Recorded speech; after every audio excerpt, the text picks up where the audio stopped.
मागच्या वर्षी ही सेम बातमी 1 जुलैला आली होती. या वर्षी ती 1 दिवस आधी आली.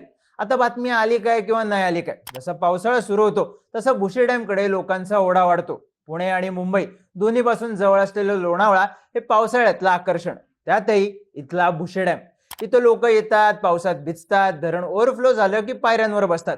दरवर्षी याचे व्हिडिओ येतात, फोटो येतात आणि दुर्दैवानं निष्काळजीपणामुळे झालेल्या अपघातांची बातमीही येते. अशीच बातमी आली 30 जूनच्या दुपारी. पुण्याच्या हडपसर भागातलं अन्सारी कुटुंब आणि त्यांच्याकडे आग्र्याहून आलेले पाहुणे भुशी डॅमवर फिरण्यासाठी गेले. त्यांनी तिथल्या पावसाचा, पाण्याचा आनंद घेतला. सगळं कुटुंब मजा करत होतं. पण फिरता फिरता या कुटुंबाने एक चुकीचा निर्णय घेतला. त्यात त्यांचा पाण्याबद्दलचा अंदाज चुकला. 10 जणांचं कुटुंब एकाच वेळी अडचणीत आलं. या 10 जणांनी एकमेकांची साथ देण्याचा प्रयत्न केला, पण काही हात निसटले आणि 5 जण पाण्याच्या लोंढ्यात वाहून गेले. या अन्सारी कुटुंबासोबत नेमकं काय घडलं, बचाव कार्याची अपडेट नेमकी काय आहे, पाहूयात या व्हिडिओमधून. हडपसरच्या सय्यदनगर भागातलं अन्सारी कुटुंब. सलमान अन्सारी हे मशिदीत मौलाना आहेत, त्यामुळे सय्यदनगर भागात ते सगळ्यांचे ओळखीचे.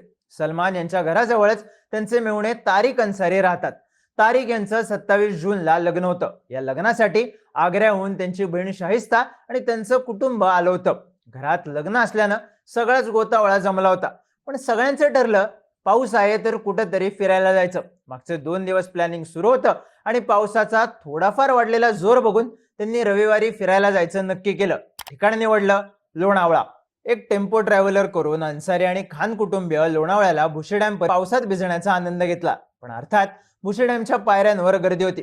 त्यावेळी त्यांनी निर्णय घेतला भुशी डॅमच्या मागच्या बाजूला जाण्याचा. आता या मागच्या बाजूला पाण्याचा संथ प्रवाह आहे. इथलंच पाणी पुढे धरणात जातं. इथं असलेल्या डोंगराळ रचनेमुळे आणि आजूबाजूला असलेल्या झाडांमुळे धबधबा पाहण्यासाठी, इथं निवांत बसण्यासाठी अनेक पर्यटक येतात. अन्सारी कुटुंबीय सुद्धा त्यापैकीच एक. हे सगळे जण इथं आले. इथं त्यांना एक खडकाळ जागा दिसली. हलका पाऊस सुरू होता, पण तिथून पाण्याचा प्रवाह अगदी संथ होता. त्यामुळे त्यांनी ठरवलं की इथं जाऊन बसायचं. एक एक करत 10 जण तिथे पोहोचले. यात पुरुष होते, स्त्रिया होत्या आणि बाकीची लहान मुलं. काही वेळ गेल्यावर यातला एक पुरुष बाहेर आला, पण बाकी सगळे आतमध्येच बसले होते. तेवढ्यात पावसाचा जोर वाढला. पण पावसाचा आनंद घ्यायलाच फिरायला आले असल्यानं अन्सारी कुटुंबियांनी ही गोष्ट फार मनावर घेतली नाही. ते तिथंच भिजत होते. हसणं, खेळणं, लहान मुलांना पाणी दाखवणं सुरू होतं. पण साधारण 5 ते 10 मिनिटात पावसाचा जोर वाढत गेला. डोंगराळ भागात पाऊस पडत असल्यानं पाण्याचा प्रवाह वाढायला सुरुवात झाली. काही प्रत्यक्षदर्शींनी दिलेल्या माहितीनुसार 15 मिनिटात हा जोर इतका वाढला की पाण्याचा लोंढा जोरात यायला लागला. अन्सारी कुटुंबाचा पाण्याच्या वेगाचा आणि प्रवाहाचा अंदाज चुकला होता. इतका वेळ खडकावर बसलेला अन्सारी कुटुंब उभं राहायला लागलं. पण पाण्याचा प्रवाह वाढत गेला. काही मिनिटं हे कुटुंब असंच उभं राहिलं. सगळ्यांनी एकमेकांचे हात घट्ट पकडले होते. शाहिस्ता यांच्या खांद्यावर 4 वर्षांचा चिमुकला आदनानही होता. पण पाणी वाढत राहिलं. फक्त अन्सारी कुटुंब होतं त्याच भागातून नाही, तर तिन्ही बाजूंनी पाण्याचे लोंढे जोरात येत होते. एकमेकांना घट्ट पकडून आपण यातून बाहेर पडू असा विश्वास त्यांना वाटत होता. आजूबाजूची लोक मदतीसाठी मार्गही शोधत होती. पण तेवढ्यात पाण्याचा मोठा लोंढा आला. शाहिस्ता यांचा हात सुटला आणि कुटुंबाच्या डोळ्या देखत त्या पाण्याच्या प्रवाहात वाहून गेल्या. साहजिकच पाण्यात अडकलेले सगळे जण बिथरले. प्रत्येकानं पक्क उभं राहण्याचा प्रयत्न केला खरा, पण तो निष्फळच ठरला. बघता बघता सगळेच जण पाण्यात वाहून गेले. आजूबाजूच्या लोकांनी पाण्यात फांद्या टाकल्या. प्रवाहात हे कुठे अडकतील का याचा अंदाज घेतला. पाण्यात असलेल्या 2 पुरुषांनी प्रयत्नांची शर्थ केली आणि 2-3 जणांना वाचवलं. ते सुद्धा बाहेर आले. पण बाकीचे 5 जण मात्र पाण्याच्या प्रवाहासमोर टिकले नाहीत.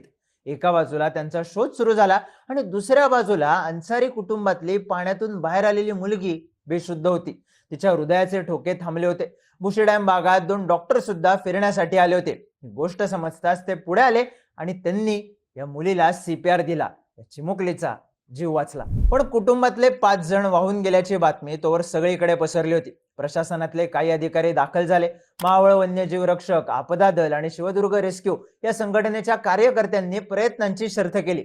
संध्याकाळपर्यंत शाहिस्ता अन्सारी, अमिमा अन्सारी आणि उमेरा अन्सारी यांचे मृतदेह सापडले. अंधार पडल्यामुळे बचाव कार्य थांबवावं लागलं.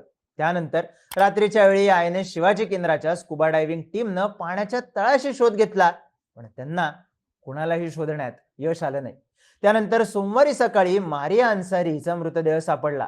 तर हा व्हिडिओ शूट करेपर्यंत 4 वर्षांचा अदनान बेपत्ताच आहे.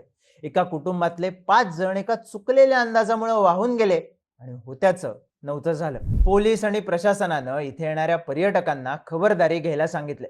जर एखादी जागा माहीत नसेल, पाण्याचा अंदाज नसेल, तर तिथं जाणं टाळायला हवं, अशा सूचना देण्यात येत आहेत. राज्याचे मदत आणि पुनर्वसन मंत्री अनिल पाटील यांनी विधानसभेत याबद्दल बोलताना राज्यातल्या सगळ्या ठिकाणी मुख्य सचिव जिल्हा माहीत नसेल, पाण्याचा अंदाज नसेल, तर तिथं जाणं टाळायला हवं, अशा सूचना देण्यात येत आहेत.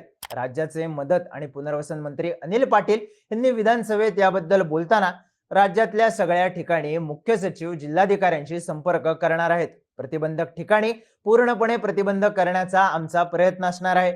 वर्षा पर्यटनासाठी जातात आणि आनंदाच्या भरात हे लोक असे पाण्यात जातात आणि अशा घटना घडतात, अशी प्रतिक्रिया दिली आहे.